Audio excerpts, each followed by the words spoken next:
वाले हैं और यह वक्त है आपके सबसे पसंदीदा शो मारो राजस्थान का। आप सबके साथ मैं हूं प्रियंका राय और बुलेटिन की शुरुआत बड़ी खबर के साथ करेंगे। जयपुर से बड़ी खबर है, वीरांगनाओं के धरने का आज 10वां दिन रहा।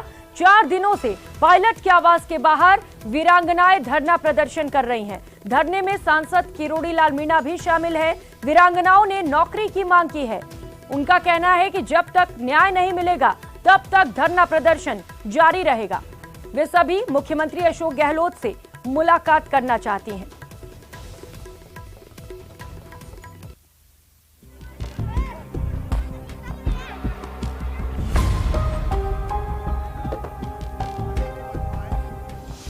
शहीदों पर सियासत हाई। हमारे 4 साल का लड़का है और हमारे लड़के को और हमारे को कुछ हो गया ना तो मुख्यमंत्री जी सीट पे क्या 5 गली बगेगा। हो रही आर पार की लड़ाई, पूरा देश हल जाएगा। हल जब शहीद हुए थे ना उनसे ज्यादा हल जाएगा। अभी हम खेरे हैं। किरोड़ी अड़े, सरकार क्या करे। मुंह में दूब डालकर राजस्थान के मुख्यमंत्री से प्रार्थना कर रही हैं कि हम हाथ जोड़ के आपसे प्रार्थना करना चाहते हैं कि हमसे कोई गलती हो गई हो तो माफ करो और हमारे से बात कर लो। अब यहाँ बैरिकेड लगा दी, पुलिस आ गई, मुख्यमंत्री सुन नहीं रहे। पुलवामा के शहीदों पर सियासत जोरों पर है। वीरांगनाओं को साथ लेकर बीजेपी नेता किरोड़ी मीणा का आंदोलन करीब 10 दिनों से चल रहा है।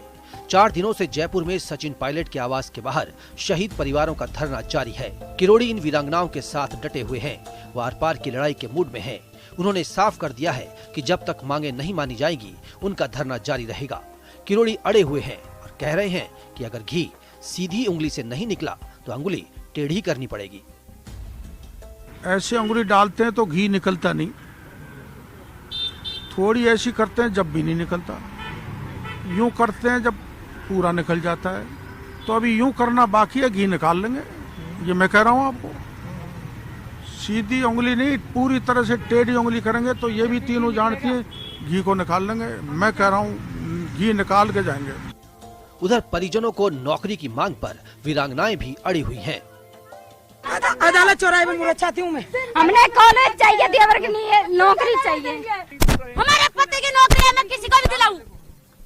उनसे क्या मतलब है, इनको नौकरी देनी है। जब तक हमारे न्याय नहीं मिलेगी तब तक हम बैठे रहेंगे। इस बीच सीएम अशोक गहलोत ने वीरांगनाओं को लेकर दूसरा ट्वीट किया। उन्होंने अपने ट्वीट में लिखा है कि शहीदों के बच्चों का हक मारकर किसी अन्य रिश्तेदार को नौकरी देना कैसे उचित ठहराया जा सकता है। जब शहीद के बच्चे बालिग होंगे तो उन बच्चों का क्या होगा, उनका हक मारना उचित है क्या। सीएम ने ट्वीट में आगे लिखा कि शहीद परिवारों के लिए ऐसा पैकेज संभवतः किसी राज्य में नहीं है। उन्होंने कहा कि भाजपा नेताओं ने रक्षा मंत्री राजनाथ सिंह को गलत जानकारी दी है। मैंने रक्षा मंत्री और कांग्रेस अध्यक्ष मल्लिकार्जुन खड़गे के साथ तथ्य साझा किए हैं। इस मामले में बीजेपी पर राजनीति करने के आरोप लगे तो राजेंद्र राठौड़ जवाब देने के लिए आगे आए। अगर उनको हमारा महामहिम राज्यपाल के पास जाना, हमारे राज्यसभा के सदस्य का उनके पक्ष के अंदर धरने पर बैठना से इतनी नाराजगी तो हम तो क्षमा याचना कर लेंगे, वो सीधे वीरांगनाओं से बात कर ले। इसमें काहे की राजनीति है, राजनीतिक विषय ही नहीं है, इस पर किसी तरह की होनी भी नहीं चाहिए। ये गलत संदेश है और आप दो बार आप ट्वीट कर रहे हैं, लंबी आप बखान कर रहे हैं, उसको एक्सप्लेन कर रहे हैं। उस एक्सप्लेनेशन की हमें जरूरत नहीं है।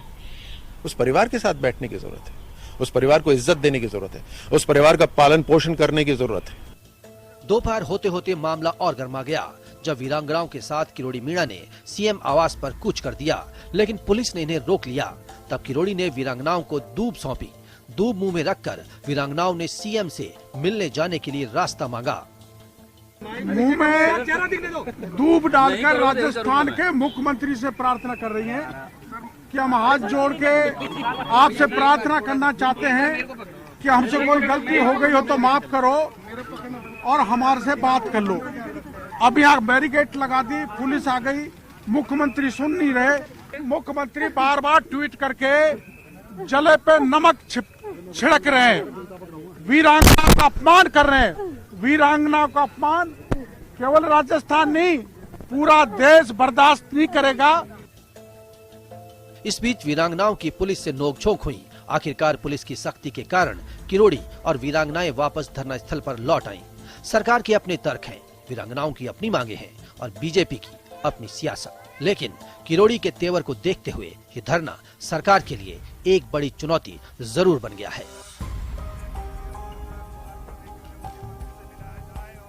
न्यूज़ 18 राजस्थान के लिए जयपुर से बाबूलाल धायल की रिपोर्ट।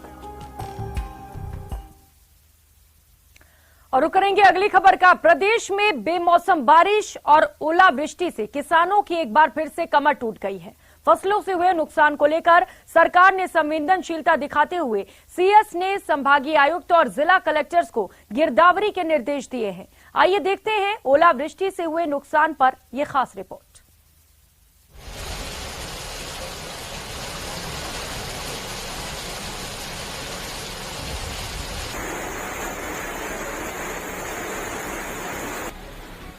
पिछले 3 दिनों में हुई बारिश और ओलावृष्टि से किसानों को भारी नुकसान हुआ है। आलम यह है कि खेतों में कटी हुई फसल पर ओला की चादर बिछ गई, तो वहीं पकी हुई फसल को जोरदार बारिश ने खराब कर दिया। बताया जा रहा है कि प्रदेश में करोड़ों की फसल तबाह हो गई है। बारिश की मार, सरकार तैयार। फसलों के नुकसान को लेकर सरकार संवेदनशील है। सीएस ने संभागीय आयुक्त और जिला कलेक्टर्स को निर्देश दिए हैं। ओलावृष्टि से नुकसान को लेकर फीडबैक लेने के निर्देश दिए हैं। 7 दिन के अंदर विशेष गिरदावरी के भी निर्देश दिए हैं। आपदा प्रबंधन को रिपोर्ट भिजवाने के भी सरकार ने निर्देश दिए हैं। बारिश में किसानों की बर्बाद फसल को लेकर मुख्य सचिव उषा शर्मा ने संभागीय आयुक्तों और जिला कलेक्टर्स से फीडबैक लिया। मुख्य सचिव ने जिला कलेक्टर्स को निर्देश दिए कि नुकसान का आकलन करने के लिए आगामी 7 दिनों के दौरान विशेष गिरदावरी करवाकर रिपोर्ट आपदा प्रबंधन को भिजवाएं, ताकि सरकार के द्वारा प्रभावित किसानों को शीघ्र राहत प्रदान की जा सके। मुख्य सचिव उषा शर्मा ने सचिवालय में वीडियो कॉन्फ्रेंस से कलेक्टरों और संभागीय आयुक्तों से बात की।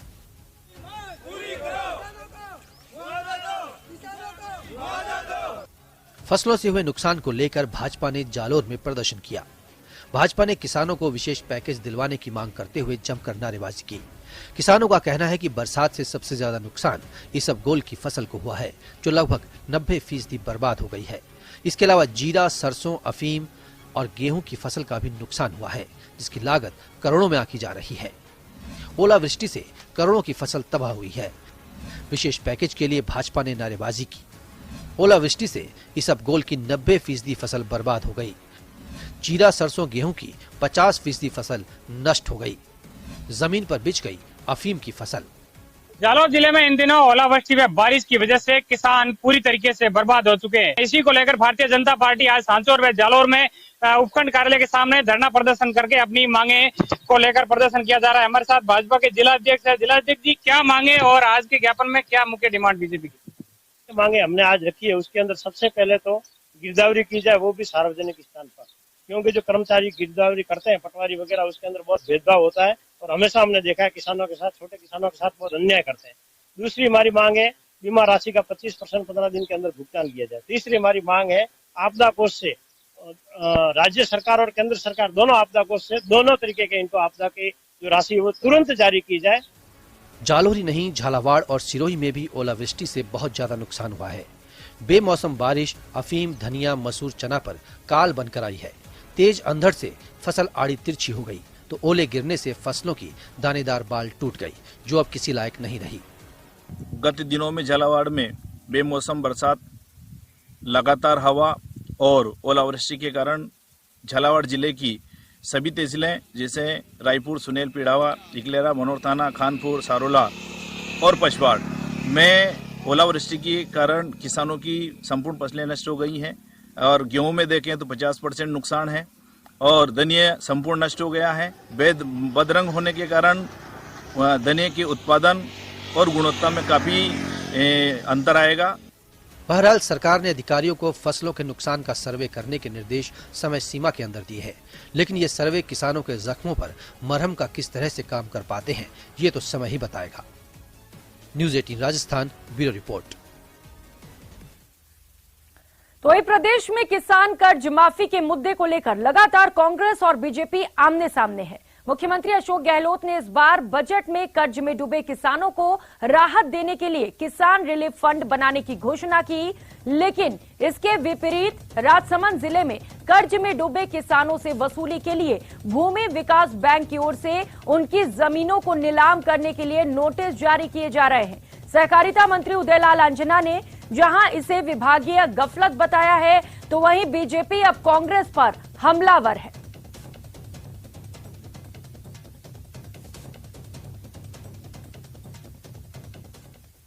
साफ सुथरा काम सहकारिता में इस सरकार में हुआ है, ऐसा आज दिन तक नहीं हुआ है। जांच चल रही है, ऐसी कोई उसके बाद आई नहीं वो किसान ये ज्ञापन देंगे, उनको नोटिस दिए होंगे, मतलब कार्रवाई चल रही हो, ज्ञापन दिया तो चल रही हो, जांच की रिपोर्ट में साथ में थोड़ी लाए यार। आपके पास फिर वापस वो किसान आए तो बताओगे ये किसान आए, इसकी बात नहीं लाओ, उसके किसान को मतलब उन्हें दिए तो उस पर कार्रवाई होगी। उसके बाद वापस किसान आपके पास आया क्या? सरकार इसमें बहुत गड़बड़ कर रही है, भेदभाव कर रही है और इसमें जांच होनी चाहिए। मैं भी यहाँ के जिले के उच्च अधिकारियों से बातचीत करूंगी और मुख्यमंत्री जी को भी पत्र लिखूंगी कि ये जो हो रहा है राजस्थान में ये इसको सही करें और जो भी अपने स्तर पे भी होगा मैं पूरा प्रयास करूंगी। और प्रोटेक्शन एक्ट बिल पर बनी बात। जी हां, प्रदेश भर में एडवोकेट प्रोटेक्शन एक्ट को लागू करने की मांग को लेकर राहत की खबर है। सरकार के साथ वकीलों की वार्ता सकारात्मक रही। सचिवालय में विधि मंत्री शांति धारीवाल की अध्यक्षता में ये बैठक हुई। तकरीबन 1.5 घंटे चली मीटिंग में एडवोकेट एक्ट बिल के बिंदुओं पर मंथन किया गया।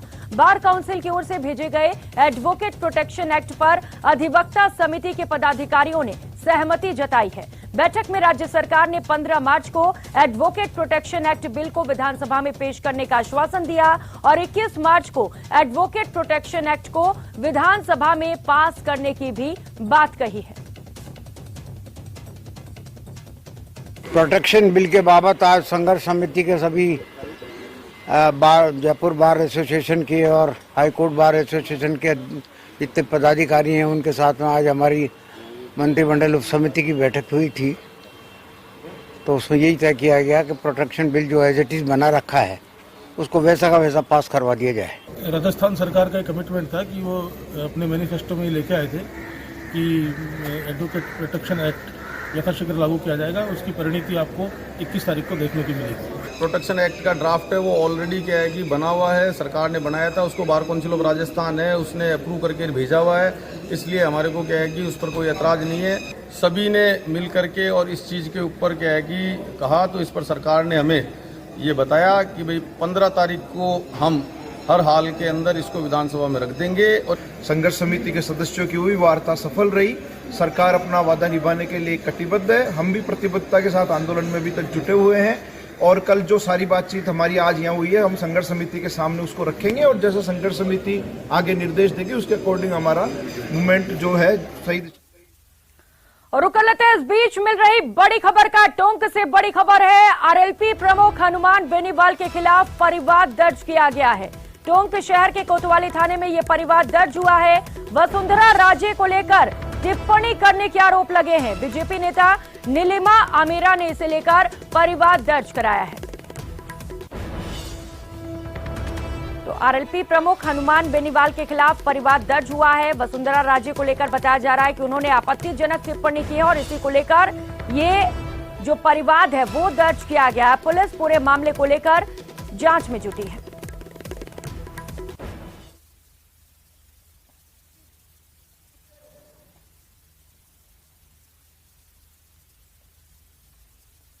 बेनीवाल जी वो बार बार जैसे उनके जो भी वीडियो ऑडियो जब भाषण मंच के मैं देखती हूँ तो ऐसा लगता है कि उनकी महिलाओं के प्रति कुछ विशेष द्वेषता है।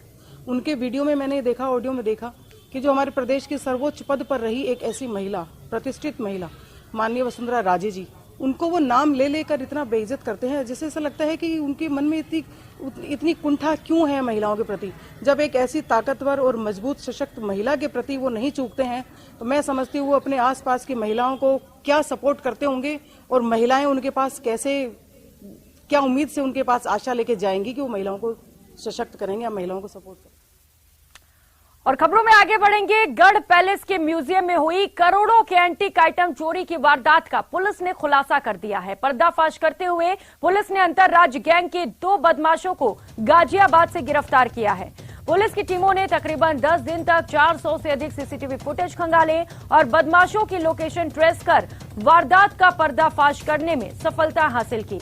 आरोपी अचिन जाटव और प्रभात पांचाल यूपी के गाजियाबाद के निवासी हैं। दोनों बदमाशों ने ही कोटागढ़ पैलेस के म्यूजियम में करोड़ों रुपए के आइटम की चोरी की वारदात को अंजाम दिया था और मौके से फरार हो गए थे। लेकिन तकरीबन 10 दिन बाद पुलिस ने आरोपियों को गिरफ्तार करने में सफलता हासिल की। 27 फरवरी की रात में कोटा का पुराने गढ़ में जो म्यूजियम है, जिसमें कोटा राज परिवार के कई सारे कीमती सामान डिस्प्लेड हैं और आम जनता देखने भी जाती है, तो विभिन्न धाराओं में मुकदमे हैं, आर्म्स एक्ट वगैरह के मुकदमे हैं। अभी पैन यूपी, क्योंकि म्यूजियम क्या है, बड़ा स्पेशलाइज्ड क्राइम है, एंटीक आइटम से जुड़ा क्राइम है। और फिलहाल यहाँ वक्त हो चला एक छोटे से ब्रेक का। ब्रेक के उस पार आपको दिखाएंगे कि कहां पर आग का गोला चलती कार बन गई।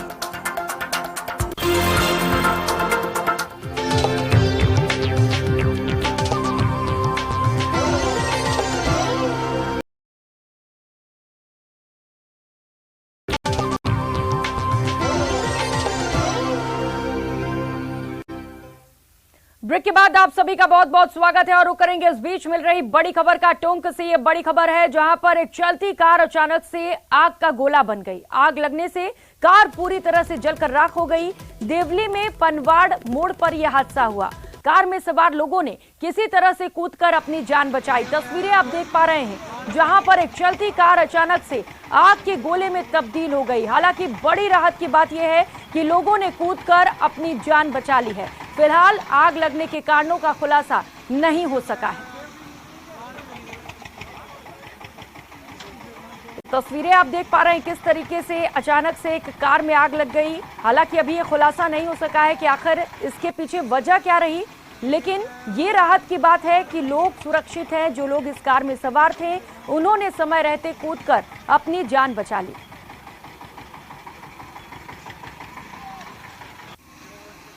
तो धू धू कर जलती ये कार और इसके बाद बताया जा रहा है कि कार पूरी तरह से जलकर राख हो चुकी है। और रुक करेंगे अगली खबर का। राजधानी जयपुर में अजमेर रोड पर इंडियन ओवरसीज बैंक में लूटपाट करने वाले दोनों लुटेरे अभी भी पुलिस की गिरफ्त से दूर हैं। हालांकि पुलिस का दावा है कि उन्हें कुछ अहम सुराग जरूर मिले हैं। वारदात के बाद भागते वक्त दोनों लुटेरे बैंक के कर्मचारी की बाइक लेकर भागे थे। वो बाइक अजमेर रोड पर लावारिस हालत में मिली है। बताया जा रहा है कि दोनों बदमाश बाइक को छोड़कर किसी दूसरी गाड़ी में बैठकर भागे हैं। 6 मार्च को सुबह 9:45 बजे बैंक लूट की वारदात हुई थी। 2 नकाबपोश बदमाशों ने इंडियन ओवरसीज बैंक में 7 लोगों को गन पॉइंट पर बंधक बनाया और तिजोरी में रखे लाखों रुपए लेकर फरार हो गए। कुछ कह नहीं सकते, लेकिन एज्यूम कर रहे हैं कि शायद आसपास के ही होने चाहिए। जैसी उनकी वो फुटेज और जैसे हमने ऐसे देखी, उनका हुलिया कदकाठी, उसके अकॉर्डिंग हम कह सकते हैं कि आसपास के ही, फिर भी बाहर की। उधर सूरतगढ़ सिटी थाना पुलिस ने डकैती की योजना बनाने वाले गिरोह के एक सदस्य को गिरफ्तार किया। उसके पास से अवैध पिस्तौल और डकैती में काम आने वाले लोहे के औजार को भी जब्त किया है। इसके साथ ही श्रीगंगानगर से चोरी की गई मारुति इको वैन भी बरामद की गई। वहीं बदमाश के अन्य साथी मौके से भागने में कामयाब रहे। पुलिस इन्हें पकड़ने के लिए दबिश दे रही है। पुलिस के हत्थे चढ़े बदमाश की पहचान अलवर के रामगढ़ थाना क्षेत्र के गांव अलावड़ा निवासी असलम खान के रूप में हुई है। वहीं उसके अन्य साथी भी अलवर और हरियाणा के मेवात क्षेत्र के बताए जा रहे हैं।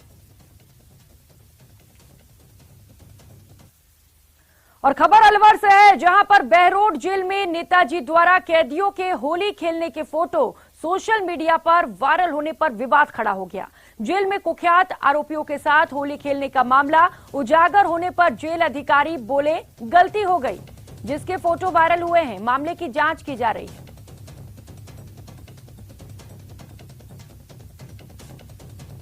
और केला भी करे सर। बंदियों को मानसिक तनावपूर्ण स्थिति में रहते हैं, इसलिए 2 मिनट उन्होंने मेरे से परमिशन लेकर बंदियों को फल वितरण किया सर और मिठाई वितरण किए थे और 2 मिनट बंदियों को। सर अजीत के अलावा और भी प्राइवेट आदमी थे अजीत के अलावा एक हमारा सिपाही था सर, और कोई नहीं। वो रिटायर्ड सिपाही था सर? हाँ, रिटायर्ड सिपाही। तो क्या सर वो आ सकते हैं रिटायर्ड होने के बाद? वो रिटायर्ड से आया था होली खेलने के लिए। और अब बात डूंगरपुर की, जहां एक नाबालिग लड़की से छेड़छाड़ का मामला सामने आया। पहले तो लड़की को एक लड़के ने फोन कर बुलाया, फिर लड़की को शराब पिलाई। इस बीच कुछ और लड़के वहां पहुंच गए। देर होने पर नाबालिग लड़की के पास उसकी मां का फोन आया और मां ने जल्द ही घर आने को कहा, पर लड़कों ने बातों में लड़की को फंसाया और लड़की से छेड़छाड़ की कोशिश की। लेट होने पर लड़की की मां भी वहां पर पहुंच गई और वो अपनी लड़की को लेकर घर लौट रही थी कि रास्ते में आरोपियों ने नाबालिग लड़की की मां के कपड़े फाड़ दिए। अब पुलिस पूरे मामले को लेकर जांच कर रही है। स्कूल से गुजर रही थी, उन लोगों ने मेरे को जबरदस्ती अंदर बुलाया और फिर दारू पिला के मेरे साथ जबरदस्ती की। मैंने मना बोला तो मेरे साथ मारपीट की। वहीं झुंझुनू के खेतड़ी थाना क्षेत्र के ढाणी सिलाटी में जमीन के विवाद को लेकर दो पक्षों में जमकर मारपीट हुई। मारपीट में एक पक्ष की 2 से 3 महिलाएं घायल हो गईं, 3 पुरुष भी घायल हुए हैं। हमले में गंभीर रूप से घायल 3 लोगों को झुंझुनू रेफर किया गया। घायल नेतराम के मुताबिक प्लॉट को लेकर उसका अपने भाई प्रहलाद के साथ विवाद चल रहा है।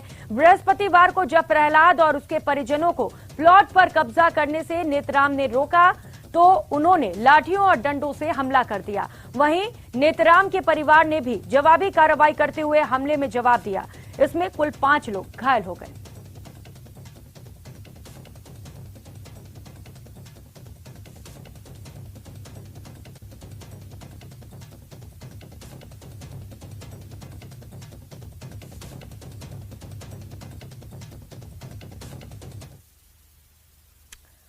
और फिलहाल यहाँ वक्त तो चला एक छोटे से ब्रेक का। आगे आपको दिखाएंगे आखिर क्यों